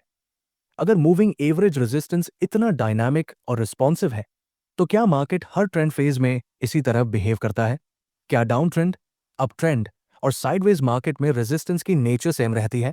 और क्या कभी ऐसा होता है कि मार्केट रेंज बाउंड हो और फिर भी रेजिस्टेंस उतना ही पावरफुल बिहेव करे? ये सवाल हमें आगे एक ऐसे कॉन्सेप्ट की ओर ले जाएगा जो मार्केट के तीनों modes, up trend, down trend और कंसोलिडेशन की साइकोलॉजी को एक अलग क्लैरिटी के साथ दिखाता है। आगे आप जानेंगे कि रेजिस्टेंस सिर्फ एक ट्रेंड की बात नहीं है, वो मार्केट कॉन्टेक्स्ट का भी मिरर है। Chapter 8, Fibonacci resistance levels where pullbacks typically fail. Trading में कुछ टूल्स ऐसे होते हैं जो दिखने में सिंपल होते हैं, पर उनका काम इतना मैजिकल है कि बिगिनर्स पहले पहले उन पर विश्वास ही नहीं करते। फिबोनाची रेजिस्टेंस भी बिल्कुल ऐसा ही टूल है। इसे देखकर कई लोग सोचते हैं कि यार ये रैंडम नंबर्स कैसे काम करते हैं, लेकिन जब आप चार्ट्स को ध्यान से ऑब्जर्व करते हैं तो आपको पता चलता है कि मार्केट खुद इन लेवल्स के आसपास रिएक्ट करती है, जैसे किसी इनविजिबल फोर्स ने उसे रोक लिया हो। सबसे पहले इमेजिन कीजिए कि मार्केट एक गिरावट से बाउंस हुआ है, बायस थोड़ा एक्टिव है और प्राइस धीरे धीरे ऊपर रिट्रेस कर रहा है, लेकिन लोग जानते हैं कि ये बाउंस टेम्परेरी है। इसे हम पुल बैक कहते हैं। अब सवाल है कि ये पुल बैक कहाँ रुक सकता है, कहां से मार्केट फिर से नीचे की तरफ मुड़ेगा? यहां फिबोनाची रेजिस्टेंस अपनी असली ताकत दिखाता है। फिबोनाची में सबसे महत्वपूर्ण नंबर्स होते हैं 38.2%, 50% और 61.8%। ये मैजिक नंबर्स नहीं है, बल्कि मार्केट के नेचुरल रिदम का हिस्सा है।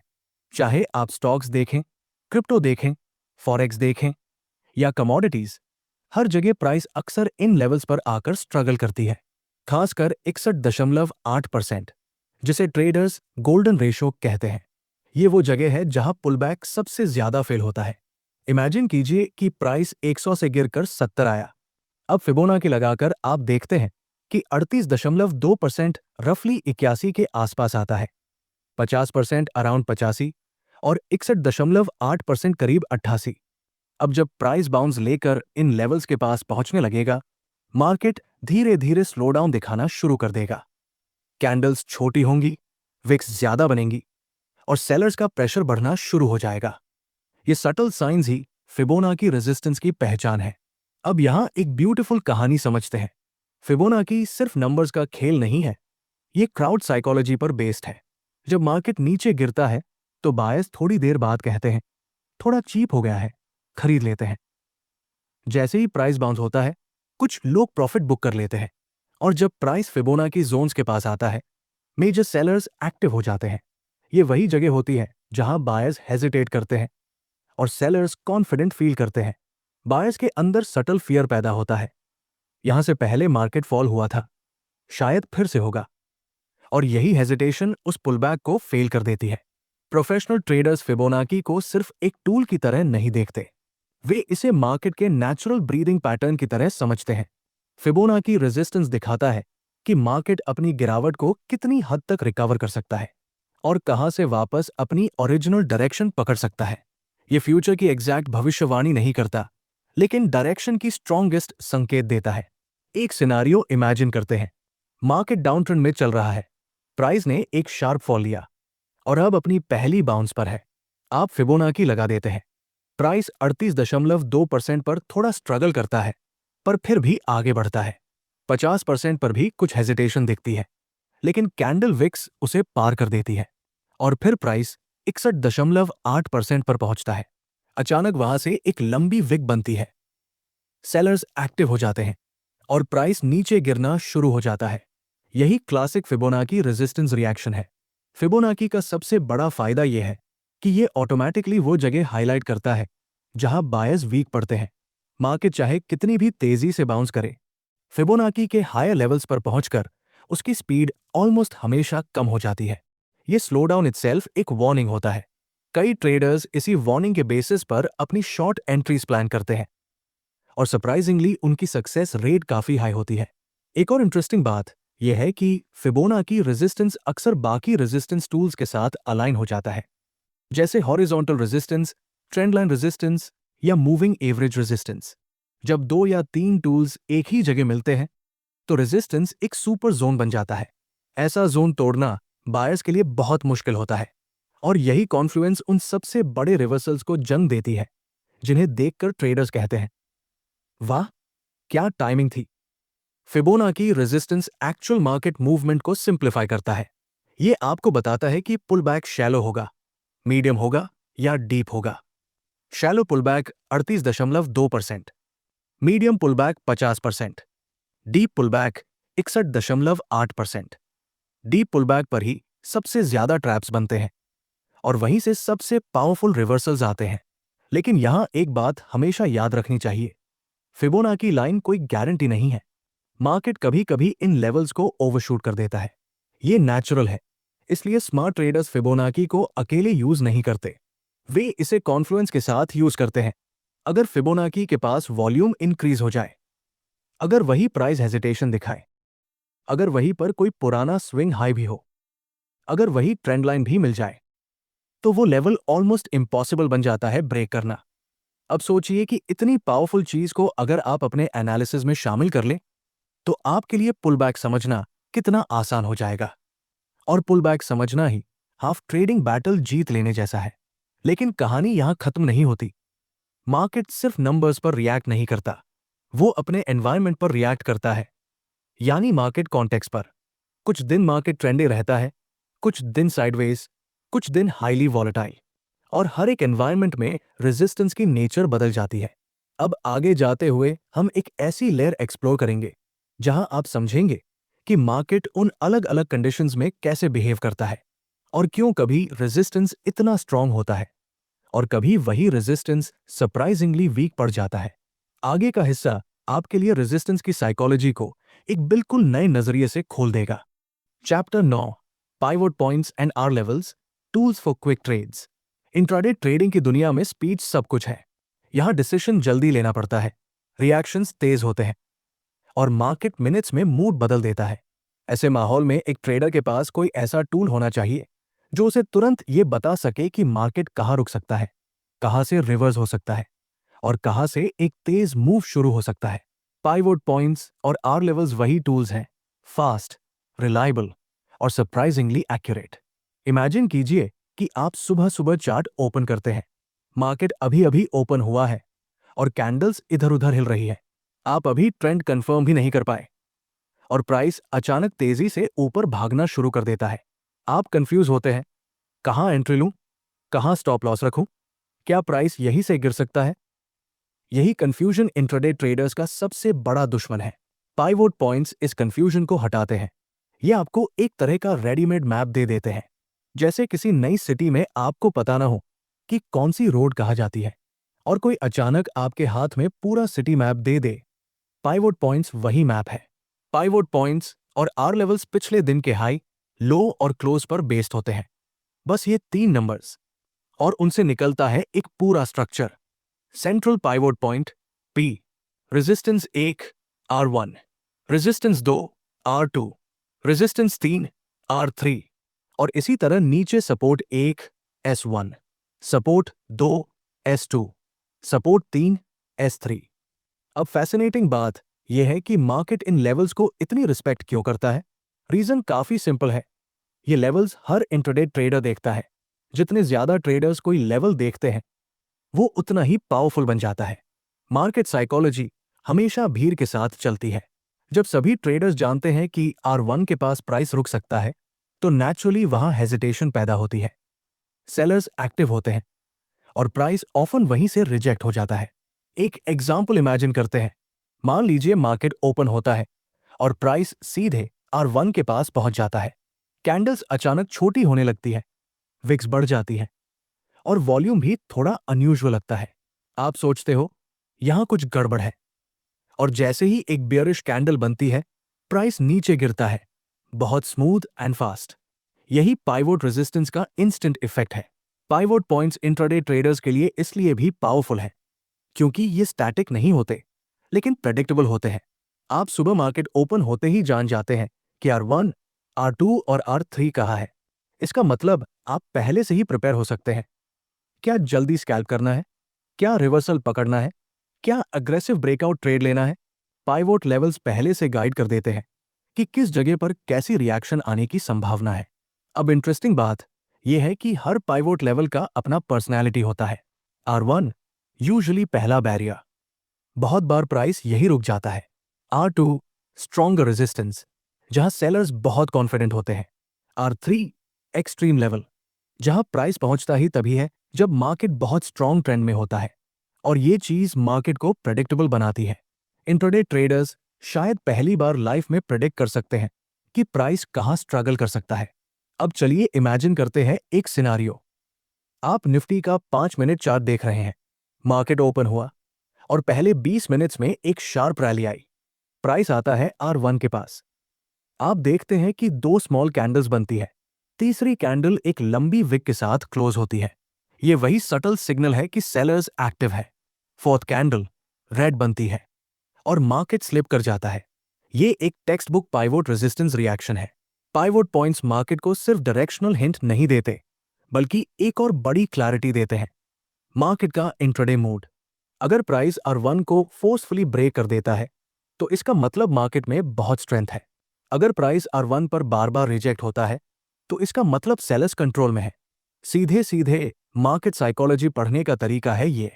आर लेवल्स आपको ये भी बताते हैं कि कहां आपको ओवर कॉन्फिडेंस से बचना है।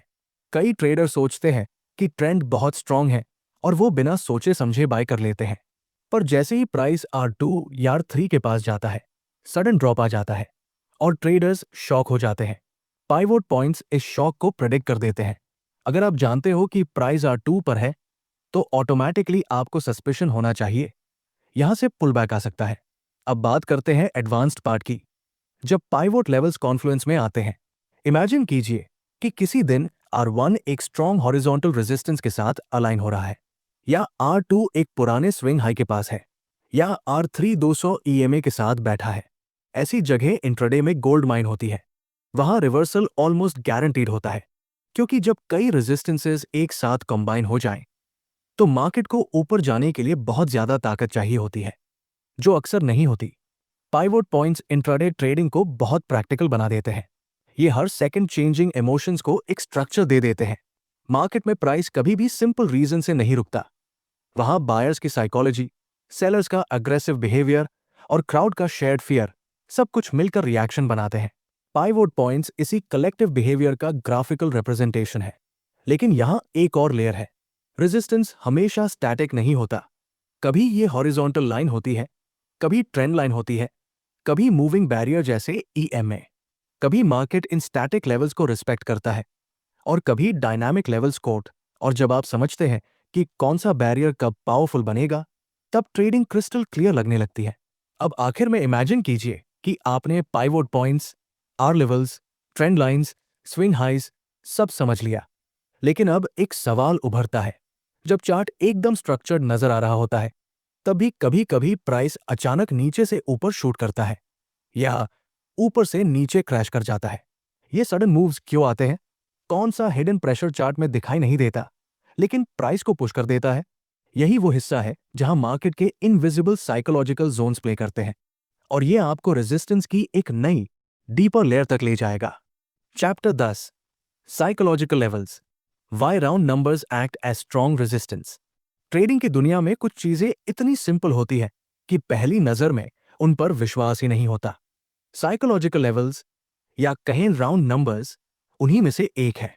चार्ट पर 100, 500, 1000, 2000 जैसे लेवल्स किसी भी इंडिकेटर, किसी भी ट्रेंड लाइन और किसी भी मूविंग एवरेज से कई गुना ज्यादा पावरफुल बिहेव करते हैं।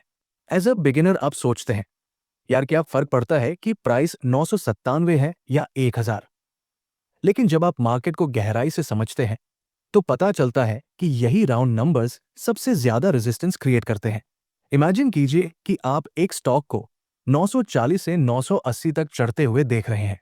ट्रेंड स्ट्रांग है, बायर्स एक्टिव है। फिर प्राइस 990 आता है, 995 आता है, और अब वो 1000 के दरवाजे पर है। अचानक कैंडल्स छोटी होने लगती है, विक्स बढ़ने लगती है, मोमेंटम स्लो हो जाता है, और फिर प्राइस 1000 को टच करते ही रिजेक्ट होकर नीचे गिर जाता है। चार्ट पर यह मूव बहुत सिंपल लगता है, पर असल में यह प्योर ह्यूमन साइकोलॉजी का रिजल्ट होता है। हर इंसान को राउंड नंबर्स पसंद होते हैं। सैलरी नेगोशिएट करनी हो, किसी से पैसे लेना हो, किसी को पैसे देना हो, हम हमेशा कहते हैं, चलो 1000 कर दो, 500 ठीक है, 2000 राउंड फिगर में ठीक लगता है। यही हैबिट चार्ट्स पर भी रिफ्लेक्ट होती है। ट्रेडर्स नेचुरली राउंड नंबर्स को इंपॉर्टेंट समझते हैं। बायर्स को लगता है कि यहां बहुत महंगा हो गया, सेलर्स को लगता है कि यहां से बेचने में सेफ है। और यही कलेक्टिव थिंकिंग पूरे मार्केट में एक इनविजिबल प्रेशर क्रिएट कर देती है। राउंड नंबर्स रेजिस्टेंस बनते ही इसलिए है क्योंकि वे एक तरह का साइकोलॉजिकल चेक पॉइंट होते हैं। जैसे आप किसी लॉन्ग जर्नी में एक माइलस्टोन देखते हैं, 100 किलोमीटर, 200 किलोमीटर, 300 किलोमीटर, और ऑटोमेटिकली आपके दिमाग में एक छोटी सी पॉज आती है। मार्केट भी ऐसे ही पॉजेज लेता है। प्राइस जब 999 होता है तो एक्साइटमेंट रहती है, लेकिन 1000 आते ही हेजिटेशन शुरू हो जाती है। अब एक स्टोरी इमेजिन करते हैं। एक ट्रेडर है रोहित। उसने एक स्टॉक को 930 पर बाय किया है। उसका मन में ऑलवेज एक सिंपल टारगेट होता है, यार 1000 तक ले जाऊंगा। जैसे ही प्राइस 1000 के पास जाता है, रोहित नर्वस होने लगता है। उसे लगता है कि 1000 एक बड़ा नंबर है, और कहीं प्राइस गिर गया तो वो जल्दी से प्रॉफिट बुक कर लेता है। इस प्रोसेस को हम कहते हैं साइकोलॉजिकल प्रॉफिट टेकिंग। और रोहित अकेला नहीं है।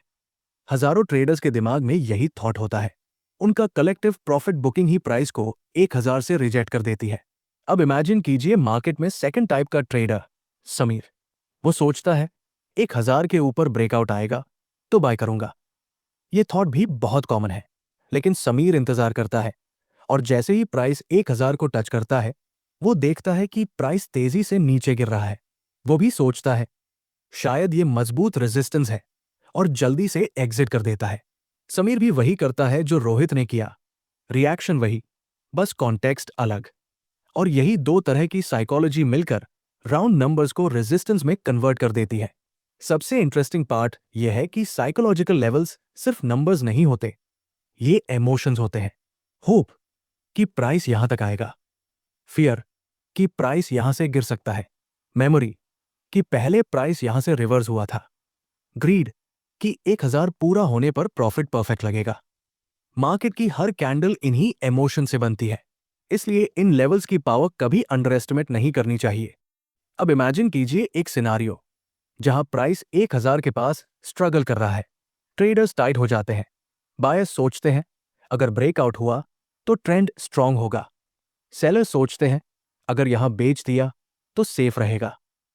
ये टग ऑफ वॉर प्राइस को कंफ्यूज कर देती है। कैंडल्स छोटी बनने लगती है, विक्स बढ़ जाती है और सडनली एक बड़ी रेड कैंडल आती है। यही साइकोलॉजिकल रिजेक्शन होता है। अब बात करते हैं कुछ डीपर चीजों की। राउंड नंबर्स सिर्फ रिटेल ट्रेडर्स को नहीं अट्रैक्ट करते, ये इंस्टीट्यूशनल ट्रेडर्स की भी फेवरेट जगह हैं। बड़े इंस्टीट्यूशंस अक्सर अपने ऑर्डर्स को राउंड नंबर्स के आसपास प्लेस करते हैं। इससे वहां लिक्विडिटी बढ़ जाती है और जितनी ज्यादा लिक्विडिटी उतना ज्यादा fight between buyers and sellers. इस फाइट का एंड अक्सर एक स्ट्रॉन्ग रिजेक्शन कैंडल में होता है। साइकोलॉजिकल लेवल्स सिर्फ रेजिस्टेंस नहीं बनाते बल्कि ट्रैप्स भी क्रिएट करते हैं।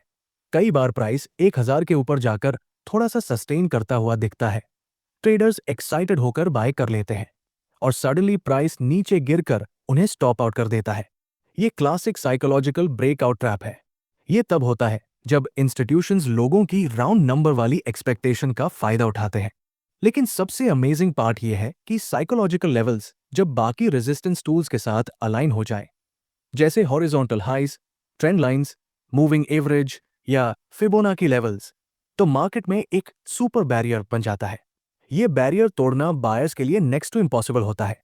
इसी वजह से 1000, 2000, 5000 जैसे नंबर्स हर मार्केट में डिमांड और सप्लाई का सबसे बड़ा बैटलफील्ड बनते हैं। अब सोचिए, आपने साइकोलॉजिकल रेजिस्टेंस समझ लिया। आपने देखा कि ये सिर्फ नंबर नहीं बल्कि कलेक्टिव ह्यूमन बिहेवियर है। आपने समझा कि प्राइस यहां क्यों रुकता है, क्यों गिरता है, क्यों ट्रैप्स बनते हैं। लेकिन अब आपके दिमाग में एक और सवाल जरूर आया होगा। अगर साइकोलॉजिकल लेवल्स इतने प्रेडिक्टेबल हैं, तो फिर लोग हमेशा इन्हें स्पॉट क्यों नहीं कर पाते? और जब मार्केट एकदम तेजी से ऊपर जाता है और अचानक नीचे क्रैश कर जाता है, क्या वो सिर्फ साइकोलॉजिकल कारण होता है या कोई और अनसीन फैक्टर भी होता है? यही क्यूरियोसिटी हमें अगले लेयर तक ले जाती है। एक ऐसी जगह जहां मार्केट अचानक हवा बदल देता है, जहां एक छोटी सी ओपनिंग कैंडल एक बड़ा सिग्नल बन जाती है, जहां बायर्स और सेलर्स गैप के अंदर छिपी लिक्विडिटी को रिकॉग्नाइज भी नहीं कर पाते और प्राइस अचानक रिवर्स कर जाता है। आगे आप उस हिडन रेजिस्टेंस को जानेंगे जिसका सामना हर ट्रेडर करता है, लेकिन बहुत कम लोग उसकी असली वजह समझ पाते हैं। Chapter 11, gap resistance, how price fills and rejects gap Jones.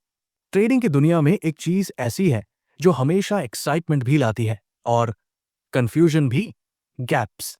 जब मार्केट गैप अप या गैप डाउन खुलता है तो चार्ट अचानक ऐसा लगता है जैसे प्राइस एक जगह को स्किप करके नेक्स्ट लेवल पर टेलीपोर्ट हो गया हो, और यही स्किप्ड एरिया फ्यूचर में एक पावरफुल रेजिस्टेंस बन जाता है। इसे हम कहते हैं गैप रेजिस्टेंस। इमेजिन कीजिए कि पिछली शाम मार्केट 500 पर क्लोज हुआ था। आप रात में आराम से सोए, सुबह उठकर चार्ट खोलते हैं और देखिए कि नया दिन मार्केट 520 पर ओपन हुआ है। बीच का पूरा 20 पॉइंट्स का एरिया खाली है। कोई कैंडल नहीं, कोई विक नहीं, कोई फाइट नहीं। प्राइस सीधे जंप कर गया। यही गैप है। अब सबसे इंटरेस्टिंग बात यह है कि मार्केट गैप अप क्यों करता है? क्योंकि रात में न्यूज आती है, ग्लोबल मार्केट्स बदलते हैं, सेंटिमेंट शिफ्ट होता है और प्राइस ओपन होने से पहले buyers and sellers imbalance create कर देते हैं। इसी इंबैलेंस के कारण प्राइस जंप करता है। लेकिन असली कहानी गैप बनने के बाद शुरू होती है, क्योंकि जो एरिया स्किप हुआ है, यानी गैप जोन, वो फ्यूचर में मार्केट का सबसे डेलिकेट और सबसे इमोशनल एरिया बन जाता है। वहां पर ना बायर्स ने फाइट की होती है, ना सेलर्स ने डिफेंस किया होता है। ये एक खाली स्पेस होती है और यही खाली स्पेस मार्केट को अनकंफर्टेबल बनाती है। प्राइस हमेशा इस गैप को फिल करने की कोशिश करता है। अब इमेजिन कीजिए जरा डिटेल में। प्राइस गैप अप होकर 520 पर खुला, फिर धीरे धीरे नीचे आया और जैसे ही वो 520 से नीचे स्लिप होकर 515, 510, 505 आता है, वो 500 के पास पहुंच जाता है, यानी गैप फिल हो गया। चार्ट पर ये मूव बहुत स्मूथ लगता है, लेकिन इसके पीछे साइकोलॉजी बड़ी डीप है। मार्केट हर वो जगह रीविजिट करना चाहता है जहां उसने पहले कोई ट्रांजैक्शन नहीं किया। ये रीविजिट अक्सर एक रिवर्सल या रिजेक्शन की शुरुआत बन जाता है। इसीलिए जब प्राइस गैप फिल करता है, कई बार वो गैप बॉटम से रिजेक्ट होकर तेज बाउंस कर देता है। ये वही गैप रेजिस्टेंस या गैप सपोर्ट रिएक्शन है जिसे प्रोफेशनल ट्रेडर्स हमेशा ट्रैक करते हैं। एक छोटी कहानी इमेजिन करते हैं जो आपको कॉन्सेप्ट क्रिस्टल क्लियर कर देगी। मान लीजिए एक स्टॉक पिछले दिन 200 पर क्लोज हुआ था। अगली सुबह स्ट्रॉन्ग न्यूज के चलते वो 215 पर ओपन होता है। Powerful gap up. Traders excited हैं, लेकिन जैसे दिन बढ़ता है प्राइस धीरे धीरे नीचे आना शुरू करता है। 210, फिर 205, फिर 200। यहां तक का मूव सिर्फ गैप फिल था। लेकिन अब इंटरेस्टिंग होता है। जैसे ही प्राइस 200 टच करता है, सेलर्स थोड़ा वीक हो जाते हैं। बायर्स महसूस करते हैं कि ये वो जगह है जहां मार्केट ने प्रीवियस डे क्लोज किया था। सडनली डिमांड बढ़ती है और प्राइस वहीं से तेजी से बाउंस कर जाता है। यही है gap fill rejection. Gap resistance तब बनता है जब प्राइस गैप के अपर जोन तक पहुंचते ही सेलर्स एक्टिवेट हो जाते हैं। गैप हमेशा एक साइकोलॉजिकल इम्बैलेंस दिखाता है, मार्केट की एक बहुत स्ट्रांग रिएक्शन। इस रिएक्शन को लोग भूलते नहीं, इसलिए जब प्राइस दोबारा उस गैप जोन के पास आता है, ट्रेडर्स ऑटोमेटिक कॉशन मोड में चले जाते हैं। कैंडल्स छोटी होने लगती हैं, विक्स बढ़ जाती है और एक मोमेंट आता है जब प्राइस अचानक रिजेक्ट होकर नीचे गिर जाता है। अब आपको थोड़ा टेक्निकल साइड भी समझना चाहिए। एक गैप में लिक्विडिटी बहुत कम होती है क्योंकि वहां प्राइस ने फाइट ही नहीं की। इसलिए जब प्राइस गैप में वापस आता है, वहां वॉलेटिलिटी बढ़ जाती है। अचानक पुश और अचानक फॉल दोनों पॉसिबल होते हैं। इसी वजह से गैप जोन्स इंट्राडे और स्विंग ट्रेडिंग दोनों के लिए बहुत इंपॉर्टेंट होते हैं। गैप रेजिस्टेंस को समझते समय एक कॉन्सेप्ट बहुत मजेदार है, इनकम्प्लीट गैप फिल। कई बार प्राइस गैप जोन में आता है, थोड़ा सा अंदर जाता है, लेकिन पूरी तरह फिल नहीं करता और वहीं से शार्प रिवर्सल आ जाता है। ये इसलिए होता है क्योंकि प्राइस उस जोन की इमोशनल इंटेंसिटी फील कर लेता है। जब बायर्स या सेलर्स गैप के अंदर नर्वस हो जाते हैं, मार्केट तुरंत रिएक्ट कर देता है। अब इमेजिन कीजिए कि गैप रेजिस्टेंस बाकी रेजिस्टेंस टूल्स के साथ अलाइन हो जाए। मान लीजिए किसी दिन प्राइस एक पुराने गैप के पास आता है और वही एक हॉरिजॉन्टल स्विंग हाई भी है और उसी जगह पास में एक मूविंग एवरेज भी बैठा है। ये कॉन्फ्लुएंस लिटरली एक दीवार बन जाती है। बायर्स चाहे जितनी कोशिश कर ले, इस जोन को ब्रेक करना आसान नहीं होता। गैप रेजिस्टेंस चार्ट पर फ्यूचर प्रेडिक्शन का सबसे अंडररेटेड हिंट है। जब आप देखते हैं कि प्राइस किसी गैप जोन के पास आ रहा है, तो आप पहले से ही प्रिपेयर्ड रह सकते हैं कि यहां कुछ अनयूजुअल होगा। या तो प्राइस यहां से मजबूत रिजेक्शन देगा या ब्रेकआउट के लिए बहुत बड़ी फाइट दिखाएगा। दोनों ही केसेस में ये ट्रेडर के लिए अपॉर्चुनिटी बन जाता है। गैप के साथ एक इमोशनल फैक्टर भी जुड़ा होता है जिसे लोग अक्सर इग्नोर कर देते हैं। गैप अप या गैप डाउन के बाद ट्रेडर्स की एक्साइटमेंट बढ़ जाती है। कुछ लोग सोचते हैं कि ट्रेंड बहुत स्ट्रांग है। कुछ ट्रेडर्स फियर में आकर जल्दी एग्जिट कर देते हैं, कुछ जल्दबाजी में बाय कर लेते हैं। मार्केट इस इमोशनल मेस का फायदा उठाता है और गैप रेजिस्टेंस के पास आकर ट्रेडर्स को सरप्राइज कर देता है। अब पूरे चैप्टर के बाद आप समझ चुके हैं कि गैप सिर्फ एक खाली स्पेस नहीं, बल्कि फ्यूचर की एक बहुत बड़ी हिंट है। मार्केट हमेशा उस गैप को याद रखता है, जैसे कोई इंसान अपनी जिंदगी की अचानक वाली घटना कभी नहीं भूलता। गैप जोन्स वही सडन इवेंट्स हैं जिनका असर लंबे समय तक चार्ट पर दिखाई देता है। लेकिन अब एक बड़ा सवाल उठता है, मार्केट में इतना कुछ होने के बाद भी प्राइस कभी कभी ऐसे बिहेव क्यों करता है जैसे उसे पहले से पता हो कि सबसे इंपॉर्टेंट रेजिस्टेंस कहाँ है। कैसे पॉसिबल है कि एक हिडन लेवल मार्केट को इतनी ताकत से रोक देता है कि बायर्स वही असहाय हो जाते हैं? क्या सिर्फ हॉरिजॉन्टल या गैप या साइकोलॉजिकल रेजिस्टेंस ही मार्केट को रोकते हैं, या फिर कुछ ऐसा भी है जो हम देखते नहीं पर प्राइस उसे हर समय रिस्पेक्ट करता है? यही रास्ता हमें आगे एक नए इंसाइट की तरफ ले जाता है, जहां आप देखेंगे कि रेजिस्टेंस सिर्फ चार्ट के ऊपर बना हुआ जोन नहीं है, बल्कि ये ट्रेडर्स के दिमाग की कहानी है जिसके कुछ हिस्से हमें दिखते हैं और कुछ बिल्कुल इनविजिबल होते हैं। पिछले 11 चैप्टर्स में हमने रेजिस्टेंस को सिर्फ एक टेक्निकल कॉन्सेप्ट की तरह नहीं, बल्कि मार्केट की भावनाओं, साइकोलॉजी और हिडन बिहेवियर्स की लैंग्वेज की तरह समझा। आपने देखा कि मार्केट कभी भी रैंडमली नहीं रुकता। हर बार प्राइस किसी खास लेवल पर स्ट्रगल करता है, हेजिटेट करता है, रिजेक्ट होता है या फिर ब्रेक करता है, उसके पीछे बायर्स और सेलर्स की एक गहरी सामूहिक सोच होती है। हमने शुरुआत की बेसिक अंडरस्टैंडिंग से कि रेजिस्टेंस असल में होता क्या है। फिर हमने उस इनविजिबल टग ऑफ वॉर को समझा जो हर बार प्राइस रिवर्सल से पहले चलती है। हमने देखा कि कैसे सपोर्ट और रेजिस्टेंस एक ही सिक्के के दो पहलू हैं। बायर्स की दीवार और सेलर्स की सीलिंग। स्विंग हाइस ने हमें सिखाया कि मार्केट की पहली वीकनेस कहाँ दिखाई देती है। हॉरिजॉन्टल रेजिस्टेंस ने हमें बताया कि प्राइस मेमोरी कितनी पावरफुल होती है। मार्केट पहले जहां गिर चुका है वहां बार बार हेजिटेशन नेचुरली पैदा होती है। ट्रेंड लाइन रेजिस्टेंस ने हमें दिखाया कि रिपीटेड लोअर हाइस कैसे एक परफेक्ट फॉलिंग स्ट्रक्चर बना देते हैं जहां बायर्स हर बार वीक पड़ते जाते हैं। मूविंग एवरेज रेजिस्टेंस ने हमें यह समझाया कि मार्केट सिर्फ पास्ट पर नहीं चलता, वो रियल मोमेंटम पर रिएक्ट करता है। फिबोनाची रेजिस्टेंस ने रिवील किया कि पुलबैक्स कहां फेल होते हैं और क्यों कुछ लेवल्स एक मैग्नेटिक फोर्स की तरह काम करते हैं। Pivot points and R levels ने हमें इंट्राडे वॉर जोन्स दिखाए जहां ट्रेडर्स सेकंड्स में डिसीजन लेते हैं और प्राइस लाइटनिंग स्पीड से रिएक्शन देता है। साइकोलॉजिकल लेवल्स ने हमारी आइज खोल दी। सिंपल 1000, 500, 2000 जैसे नंबर्स बायर्स के कॉन्फिडेंस को कैसे बदल देते हैं और सेलर्स को कैसे अग्रेसिव बना देते हैं। और गैप रेजिस्टेंस ने हमें बताया कि मार्केट कभी भी अपनी खाली जगह नहीं भूलता, वो हमेशा उस इनकम्प्लीट स्टोरी को पूरा करने वापस आता है और वही पावरफुल रिवर्सल्स बर्थ लेते हैं। इन 11 चैप्टर्स के बाद अब रेजिस्टेंस आपके लिए सिर्फ लाइंस, जोन्स या टूल्स नहीं रहे। अब आप इसे एक लैंग्वेज की तरह पढ़ रहे हैं।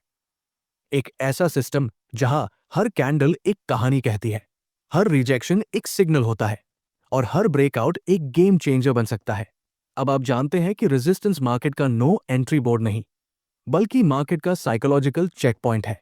और असली मैजिक यही है, जब आप चार्ट पर इमोशंस देखने लगते हैं तब ट्रेडिंग सिर्फ टेक्निकल नहीं रहती, वो ह्यूमन बिहेवियर को समझने का कला बन जाती है। अब जब आपने रेजिस्टेंस की बेसिक टू इंटरमीडिएट लेयर्स पूरी क्लैरिटी से समझ ली है तो अगला स्टेप है मार्केट की डीपर, इनविजिबल और मोर मैनिपुलेटिव लेयर्स को डीकोड करना। पार्ट 2 में हम उन एरियाज में उतरेंगे जहां स्मार्ट मनी काम करता है, जहां विजिबल रेजिस्टेंस पीछे छिपी हुई हिडन पावर होती है और जहां ट्रैप्स बनते हैं जो बिगिनर्स को बार बार हर्ट करते हैं। आप सीखेंगे कि मार्केट कॉन्टेक्स्ट कैसे डिसाइड करता है कि कौन सा रेजिस्टेंस स्ट्रांग होगा और कौन सा टूट जाएगा। आप देखेंगे कि कॉन्फ्लुएंस रेजिस्टेंस कब एक साइलेंट ट्रैप बनता है और कब ट्रेंड रिवर्सल का सबसे अर्ली संकेत देता है। हम hidden resistance, supply zones, volume based setups, Wyckoff distribution zones और फेल्ड ब्रेकआउट साइकोलॉजी जैसे एडवांस सीक्रेट्स अनकवर करेंगे। पार्ट 1 ने आपको ग्राउंड दी है, पार्ट 2 आपको एक्सरे विजन देगा। अगर आपको आज का वीडियो वैल्यूएबल लगा, अगर आपको महसूस हुआ कि ट्रेडिंग सिर्फ लाइंस की ड्राइंग नहीं बल्कि मार्केट की हार्ट बीट को सुनने की कला है, तो आप ऑलरेडी अपने अंदर एक अलग तरह की ग्रोथ महसूस कर रहे होंगे। और यही ग्रोथ हमारी कम्युनिटी का असली पर्पस है। ये चैनल लेवल अप हैबिट्स सिर्फ ट्रेडिंग सिखाने के लिए नहीं है, ये आपको एक ऐसी माइंडसेट देने के लिए है जो आपको हर दिन थोड़ा बेहतर बनाती है। ट्रेडिंग में कंसिस्टेंसी सिर्फ चार्ट से नहीं आती, कंसिस्टेंसी आती है पेशेंस से, क्लैरिटी से और सही हैबिट से। और जब आप एक हैबिट बनाते हैं कि मार्केट को ऑब्जर्व करूंगा, लर्न करूंगा, इंप्रूव करूंगा, तब आप सच में अपने आप को एक ऐसे पाथ पर डाल देते हैं जहां मिलियनेयर माइंडसेट स्लोली डेवलप होने लगता है। तो अगर आपको लगा कि रेजिस्टेंस की ये पूरी जर्नी आपको और कॉन्फिडेंट बना रही है, अगर आपको महसूस हुआ कि अब मैं चार्ट को अलग नजरिए से पढ़ पा रहा हूं, तो इसका मतलब है कि आप सही रास्ते पर हैं। कमेंट करके जरूर बताइए कि आज की कौन सी बात आपके दिल में बैठ गई, कौन सी चीज सडनली क्लिक कर गई, कौन सा कॉन्सेप्ट आपको लगा कि काश ये पहले जान लेता तो गलतियां कम होती। और हाँ, अगर आप चाहते हैं कि जब भी हम कोई नया लेसन, कोई नया ब्रेकडाउन या कोई नई स्ट्रैटेजी लेकर आए तो वो सबसे पहले आपके पास पहुंचे, तो चैनल को सब्सक्राइब कर लीजिए। ये एक छोटा सा स्टेप है, लेकिन आपकी लर्निंग जर्नी में इसका इम्पैक्ट बहुत बड़ा है। आपने पार्ट 1 की पूरी सीरीज समझी, अब पार्ट 2 आपकी ट्रेडिंग को एक नई ऊंचाई देने वाला है। इस जर्नी को कंटिन्यू रखिए, हम साथ मिलकर सीखेंगे, ग्रो करेंगे और मार्केट को समझने का एक कंप्लीटली नया तरीका डेवलप करेंगे। Welcome to level up habits. यहां हर दिन एक नई अंडरस्टैंडिंग, एक नई क्लैरिटी और एक नई ग्रोथ आपका इंतजार कर रही है।